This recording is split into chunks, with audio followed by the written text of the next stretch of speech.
We're getting to the stage now where they're going to be too old to talk about bodily functions, really, in future episodes. So I just want to tell a story whilst I can about the youngest one from when he was 4. It was this time, like spring holidays last year, and my mum said, I'm going to take you to Soho Farmhouse for the day. She's a member of Soho House. She said, I'll get you into Soho Farmhouse for the day. They've got loads of kids' stuff there. Have you been? You're nodding. Yeah. My son rode on a tiny horse there. Right. I have not. You people discussed it. Yeah. I discussed myself. And the whole, 3 days away was based around this pinnacle of, we're going to go to Soho Farmhouse, we're going to have a nice lunch, and then we're going to walk around, you can go running around, da-da-da. And the other 3 days we were just staying in an Airbnb and doing the usual stuff. And we went for lunch, and they were twats, the thing in the restaurant where it's like, oh God, this is a lot of money for you to be twats, but fine. That's like, you bake that in. But then what happened is we realised that the play area there is actually only for residents of the hotel, not people like us who were guests for the day. It's actually got its own special check-in where little Jasper and Julia go in and they say welcome, and they let them in. And is it visible to people who are non-residents? Yes. Yes. No. Those motherfuckers. So This is why I've left. So after lunch, Toby, who was then 4, was like, "Can we please go to the playground? Can we please go to the playground?" And I was like, "Yeah, I'll just take him over the fence." And I took my takeaway coffee from the restaurant, and I had my coffee cup with him, and I tried really discreetly, despite the fact that my son is very loud, discreetly to lift him over the fence into the playground, and then I climbed over the fence in a place where they couldn't see me, and I let him go to the top. And this particular playground structure wasn't that easy to navigate. It wasn't just a ladder. It was designed to be sort of curious and different, and they need to experiment to get to the top. And he went all the way to the top, lowered his pants and trousers and did a shit on the top. I reversed my position. You people shouldn't be allowed in that. That is for residents only. There were 3 or 4 children with their Soho House type parents watching them. Arlo, come away. And me with my takeaway coffee, and I was like, I can't ask for help or make a scene because you're I'm not supposed to be there. That is an illegitimate shit. Yeah. And I was like, I'm just going to have to go up and clean it up. Fly shitting. And I don't know why he did it. He doesn't do that. No, occasionally he has an alfresco wee, but never a shit just like that. Oh my God. It's a dirty protest about he knew he wasn't about allowed. membership. Yeah. So I had to climb up on my hands and knees. I just had a big boozy lunch. Climb up on my hands and knees, go reverse up a kid's slide to go to the top. What are you using to clean it up with? Your coffee cup? The coffee cup. Oh, God. So I had to empty the coffee onto the floor, and then I had the empty coffee cup, and I scooped it in with a lid, and then put it in like the worst takeaway ever. Should have gone and found a dog owner, dog poo bags. And of course, he's not got a clean bottom either, so it's even just him going down, and the slide's the only way down. I'm thinking, this is not what we envisaged in our day out. Wow. So anyway, that's some sharp end parenting. There you go. Well done. So Well done. when I was on my hands and knees shoveling his shit into a paper cup with a lid, Did you think this is going to be a good anecdote? I Or did. were you too busy going, I want to die now? I was kind of looking forward to telling my wife, who I knew was still on the second glass This of is Lady his A, wedding day completely speech oblivious. Yeah. material. Oh, it really is. That's Do you in the- think that? that's I in think the about bank. that. I think about that a lot. Yeah, for I almost sure. want to take notes as we go. So anyway, yeah, I just thought I've never been able to tell that story before. This felt like Do an you feel opportunity. unburdened? I mean, that's what this is, right? It's a support group. Do you feel Yes, unburdened? I do feel unburdened, and also the people at Soho Farmhouse. I mean, they may have checked the CCTV later when someone complained about fecal matter on the slide, but no one spotted us as far as I could see. Wasn't there an outbreak where loads of people died? So, have your children embarrassed you? I had a situation. We were swimming in Yorkshire, and we were swimming in the sort of the outlet bit. Sort of, is it inlet? Is that right? There's like a little river on a beach that goes out to the sea. Oh, yeah. And the kids are playing in it. And there's a lot of kids. There's like 60 kids, and it was a beautiful day. And my son said, "I just need a wee. I went, okay. I said, right, what you got to do? Swim out there." You gave him instructions. Yeah, because it's a flowing. It's not like Tell him to go behind the rock. No, it wasn't. That was the best option. There was a road. It's complicated. So I was like, swim out there, right? It's never the best. While you're out there, right? Parenting your children to wee in them. Just in let the it sea go is when you're never out the there. best It's like, option. all right, Daddy, I'll do it. You'll end up there anyway. Back five. But exactly. So he goes out there, splashes out there. I'm like, okay, fine. I'm sort of ignoring him. Then he stands up, pulls his pants down, just starts doing this, like the fountain, right? So technically weeing in the sea. I love He's this. standing there doing this massive way, like, you know when it's arcing. Yes, when it's high. arched, yeah. And then he turns to me and goes, "Daddy!" Double thumbs up. Yeah. I promise you, double thumbs up with me, just going, I don't.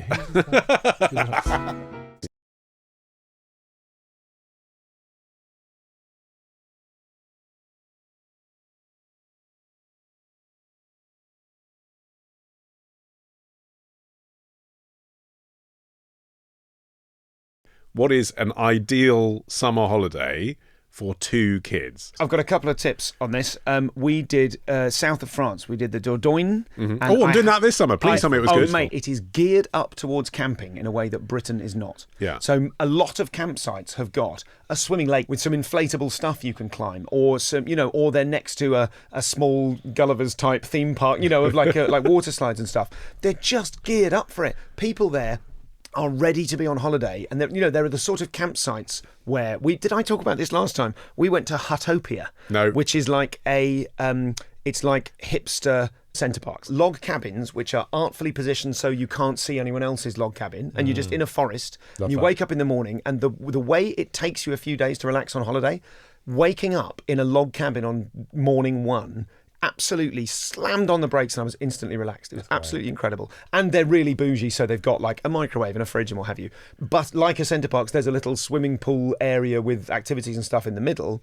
And as well as the log cabins, they've got like stretch tents, safari tents. And this is the reason I mentioned it, is they've got just pre-set up inflatable tents.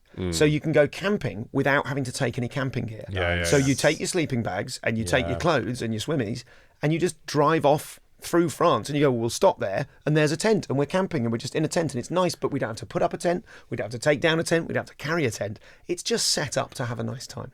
So I highly recommend that. And then the other recommendation is a bit more meta, which is that I think holidaying with another family is so great. You've always got an extra pair of hands, because someone can look after them. But they're not moaning at you. The kids aren't moaning at you the whole time. Playing with the other kids. They do need places to run around, is my experience. Like city breaks and climb is difficult. Yes, yeah. We go to Cornwall. That's what we're doing this year, and we do 2 weeks there, and we do 1 week right on the coast, a walk from a beach, and there's space, and there's running around, and there's independence. This is another thing which is a big growing issue now, and again, it's partly because my older kid, he's sort of dragging him out into the world a bit, but I want them to be able to say of an evening, we're walking down to the beach together, and they don't need mum and dad with them. Like, I want that for them, and more importantly, I want that for me. So space and safety are the 2 things. And then the second week, we go to this little cottage, which is much more inland in Cornwall, not on the beach at all, but surrounded by beautiful land and woods.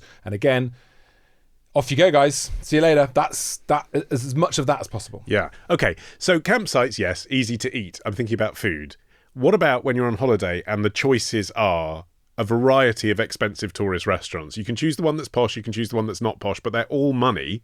Yeah. Do you have that thing where you're sort of thinking, this is a waste of money whichever one we go to, because you're going to be a fucking pain in the ass and it's not going to be fun? I think I've resigned myself to that, and before going on holiday, I mentally write off a larger amount of money than we're likely to spend, so that mentally I don't have to be a tedious dad with his eye on the purse strings, going, no, let's not do that. No, why don't we just have one of the... Like, the amount of times I've been out in a cafe with my family and thought to myself afterwards, I should just not order anything, and I'll just have everyone's bits. We've spent £8 on a small vegan breakfast. Yeah. You've only eaten half of it. You could have shared one. Yes. I'm just going to not have anything, and I'll just pick from yours, and I'll be fine, and I'll probably end up eating less and more healthily. I don't want to do that on holiday. I want to go, hey, just go nuts. Come on, we've earned this sort of thing. Yeah. And so I think mentally writing off the money in advance is budget important. €30 for the pizza, and also mentally, you'll be pleasantly surprised. Mentally writing off the fun in advance. Now, I say this advisedly, but I always think when the end of the school term approaches, we're all thinking, oh, holidays. But what we should be thinking is, oh, no childcare, right? Yes. So you go, great, it's the holidays. And you're like, well, I've still got stuff to do. And now I don't have any, you're not busy all day. Yeah. It's almost like a mindset shift. I don't mean get ready to have no fun. I just think lower your expectations and prepare to go, okay, let's just try and do nothing for a bit. I'm just trying to give you my time. I'm going to mentally write off the work I need to do as well. Do you know what I mean? So that I can actually be present. Because Sunday morning, we had such a nice morning because there were no plans and we didn't do anything. I am pleased to mention this. So good. So the one thing that I do that I think betrays my Jewish roots is Saturday is Sabbath, basically, right? We tried Sunday being the day that you do nothing, but they're kind of tetchy by Sunday. They want to do something, in my experience. Saturday, I honestly think the Old Testament got it right. I've had a busy week at school. Nothing. Do nothing. I'm not taking you to football practice. I'm not taking you to a class. You're not going to your friend's party. We are doing absolutely nothing. And that, like, it's like a balm on the whole weekend. Then Sunday you can get up and do stuff. That's actually Works I can really feel well. that working. That sounds like a We great get idea. croissants delivered by the milkman on a Saturday, and then they can do whatever they want. They can have some iPad time. It's so good. Do you know what our milkman's done? It's so sweet. So my youngest is into fishing. He's got into fishing recently. Oh, nice. He's got this thing about nature. He loves nature. Not something I've encouraged, but he loves it. And we got a fishing rod for him for Christmas. And the fishing rod sits outside the front of the house because we're about to pack it and go on holiday. The fisherman saw it and wrote, the milkman saw it and wrote a note saying, What do you fish for? So my youngest wrote a long note back saying, I have caught 2 fish. I caught 1 carp, and I went fly fishing with my uncle, and blah blah blah. And then the milkman dropped off a few days later a box of bait, like a lovely bait box. Wow. Full of bait for him to go fishing with. Isn't that just adorable? That's a quality milkman right there. Yeah, and have I taken him fishing since that happened? No, absolutely not. The milkman can take him. Yeah, I know. I was going to say, is this bait or grooming? I'm not sure. I hope it's the former. But it's Outdoor hobby, though. That's outdoor great. hobby. That's great, because just you mentioning iPads there, my son has just discovered through a friend a website which has loads and loads of clones of Minecraft and those type games. Yeah. So he doesn't have a games console. We did for Christmas get him a SNES. Did I tell you You about did it. this? So last year you were saying that you were trying to did win it. the battle to get We it. did it. We got a SNES, like an old school SNES Yeah. emulator with hundreds of games on it, but like really old school games. He and I have now completed Super Bomberman and Super Bomberman 2, Congratulations. which was a lovely, really fun moment. He's not interested in any of the other games on there, apart from The Simpsons, which we might come back to later. But I told the kids that it had been lent me by my friend Sam, who might want it back at any minute. Wow. Oh, that's good. Yeah? So it wasn't like, Yeah. I've bought you games. I'm like, for Christmas, we get the chance to play some games. When Sam wants it back, we'll have to give it back to him, which sort That's of programmed brilliant. them like this is... I don't want to be like, I'm taking away the console. But if Yeah. it wasn't theirs to begin with, then I can They're be going to like hate that. Sam if they ever meet him. Well, that's true.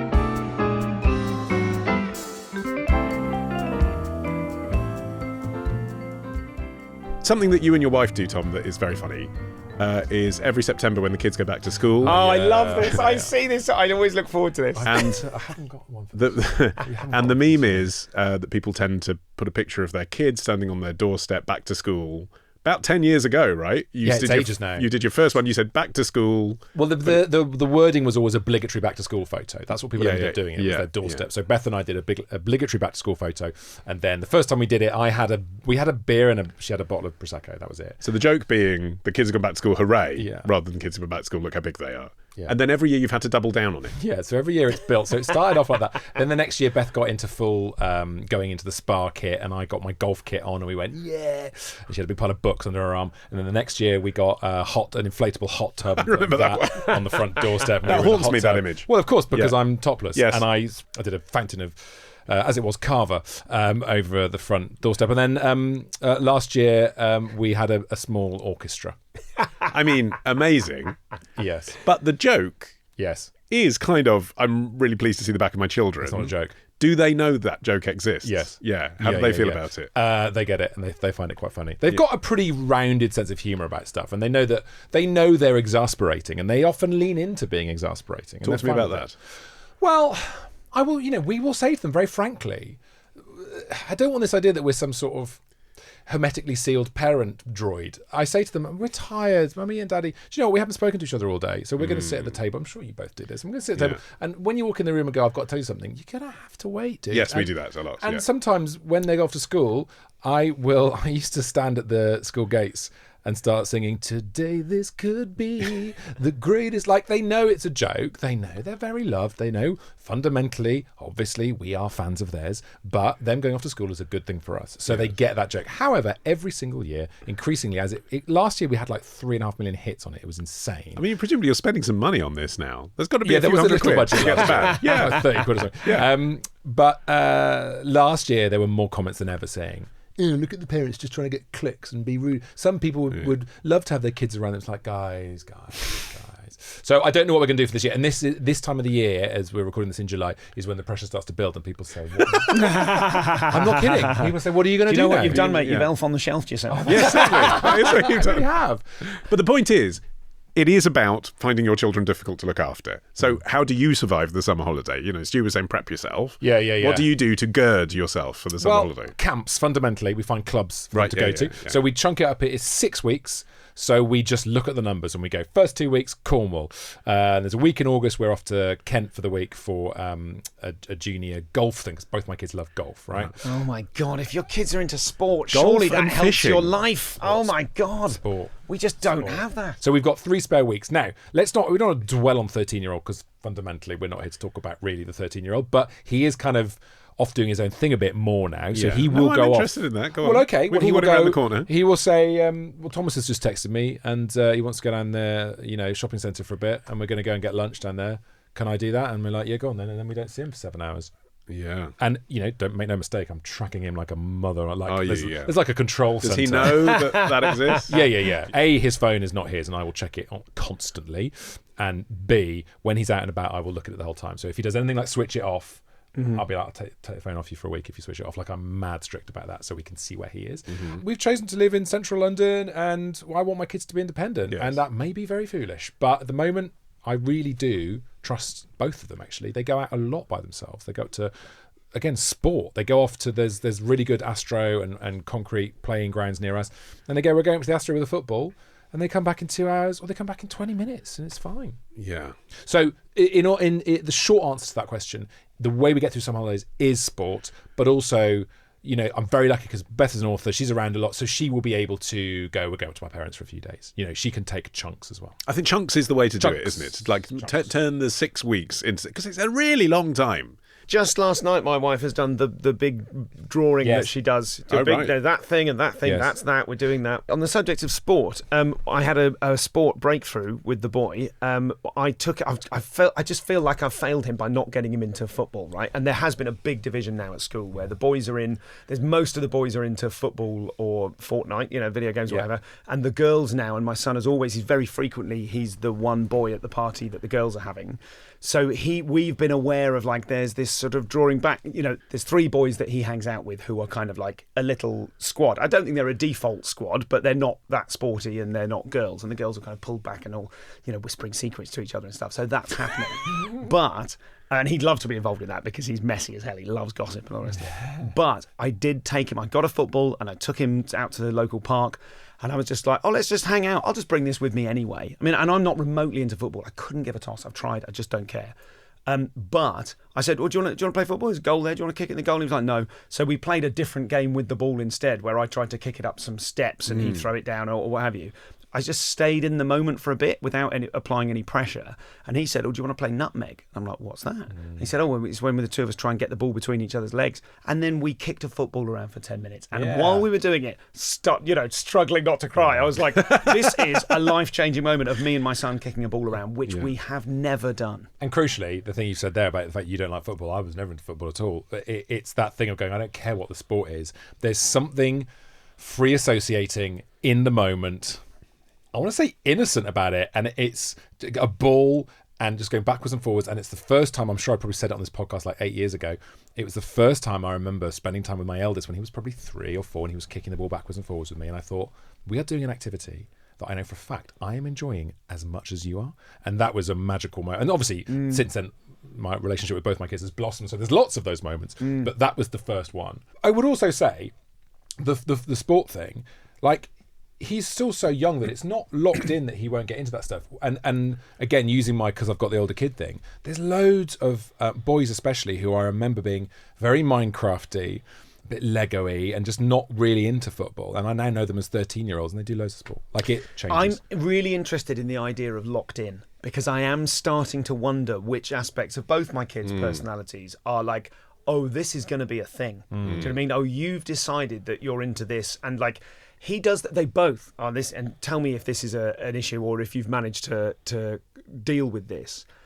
Him in particular, but both of them have this thing whereby he feels like if you're offering him advice on something, you're implicitly criticising that he doesn't know how to do it. And I'm like, oh no, we've got to deal with this, because that's like a thing that you can imagine looking back 10 years from now and going, that's like a sort of Marty McFly chicken weakness, isn't it? Yes, Except it's one that's exponential. That'll compound. If he goes through life just going, no, I don't take advice, I won't take advice, I'm going to do it myself. Yeah. It's good in some ways, but if he's doing something wrong, like shoelaces, Yeah. you know, and like my daughter was she did the first bit of shoelaces, and I was like, that's brilliant. And you know what would make it even better is if you did a double bow. And she's like, Daddy, and got really, really angry because she felt like for me to say yes and here's an additional thing, she just had a huge problem with it. And he's the same. And it's like, how do we deal with them thinking that advice or feedback is criticism? Because it couldn't be more gently offered. I think of Alistair Barry's material about this. He's got a very neurodiverse pair of kids, and he does brilliant stand-up about it, and I'd recommend seeing him if you can.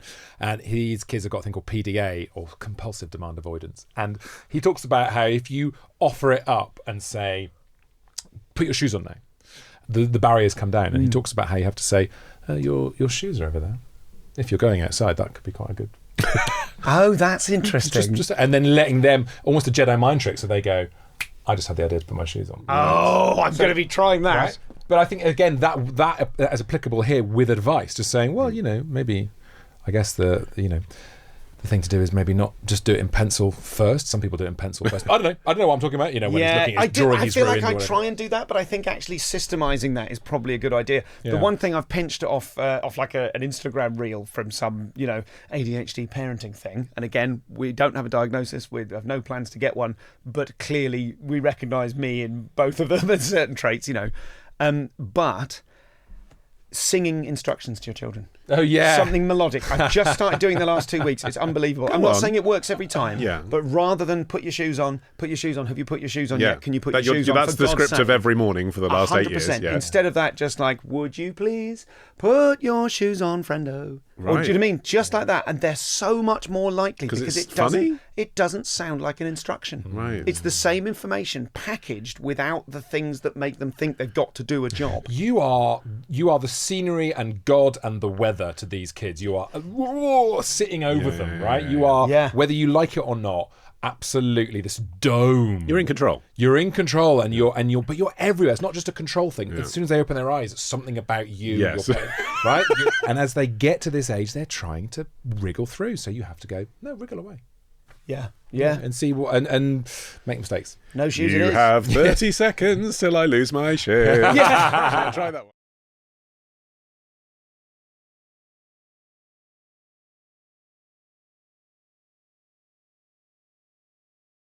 Stuff you can watch with your kids.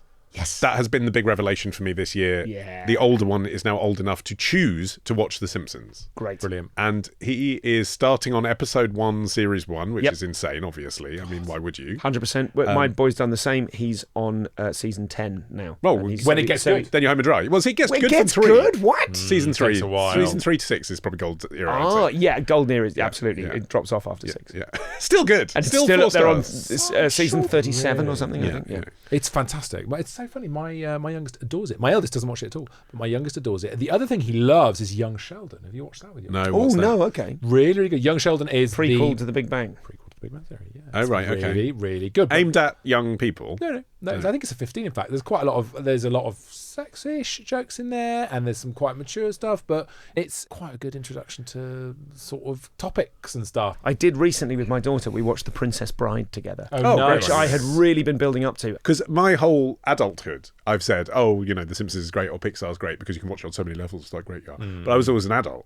But actually, to watch it with the kid is quite illuminating. Does he love it? Does he laugh? So this is what is interesting, right? He knows it's funny, but he doesn't laugh. Oh, God, there's some of the references to, like, Jimmy Carter and stuff. Yeah. I'm retconning why it must be funny. Like, well, I guess that president was like that. Yeah. They have to watch... You have to watch it with them so then they can see where you laugh and they can learn the rhythms of it. Do they watch it with subtitles? No. Because my children watch everything with subtitles. I've heard about and this. It absolutely drives me mad. Specifically with The Simpsons, it kills all the jokes stone dead because they're not in the right rhythm. They don't reveal with the right timing. Yeah. But my son in particular watches everything with subtitles. And I feel like I've read a couple of articles about this. Yeah, it's got to be. Yeah. Apparently, because they become so visually familiar with words, basically. Yeah, I'm sure that could But be. if it ruins jokes, that's the That, greatest well, crime. no, man. I'm sure No, I'd agree. that could be a boon. As we know, my son's reading skills are all right. But I just do wonder why. And it's like one of those things you hear about, like a big change in the way younger people encounter the world. Like because of texting for a while, apparently young people use their thumbs far more than we did. So they'll turn on a light switch with their thumb.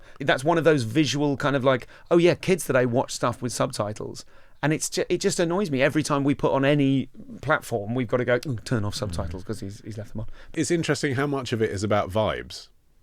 Like they like the fact that it's a show for grown-ups that they understand on some level and seem to know that they don't get what And there's a little boy in it who's naughty. He's become way more sassy. He says "what the hell" my son says "what the hell" all the time. It's pure Bart Simpson. Right, yeah. I have this thing where I fall asleep watching The Simpsons, and I think this is because of ADHD, because there is always a massive change in plot. You will start, and they're on their way to watch a live show, and when they get to watch the live show, they notice an ant crawling, and suddenly they're over there because the ant is the thing. They get the Simpsons plotting is crazy distraction, and that makes my brain go. And it switches off your brain. I swear to you, Stu. I swear to you.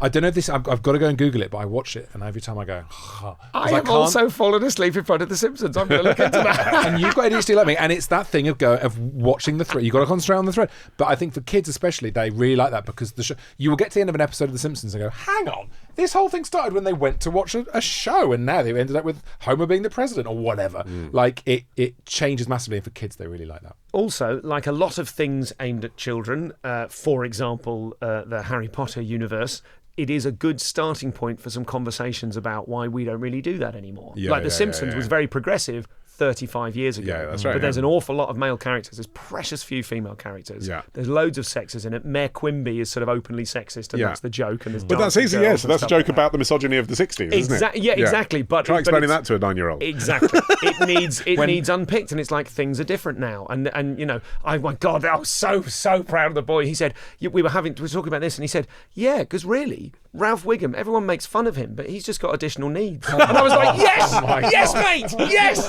that is exactly right. You've spotted a really good. In the day, there used to be kids which were a bit slow or stupid, and actually, since he's pointed that out, I wince a bit when I'm like, oh yeah, like I get the joke, but the joke. I've been laughing at Ralph for 35 slow. years. Yeah, that is the joke, absolutely.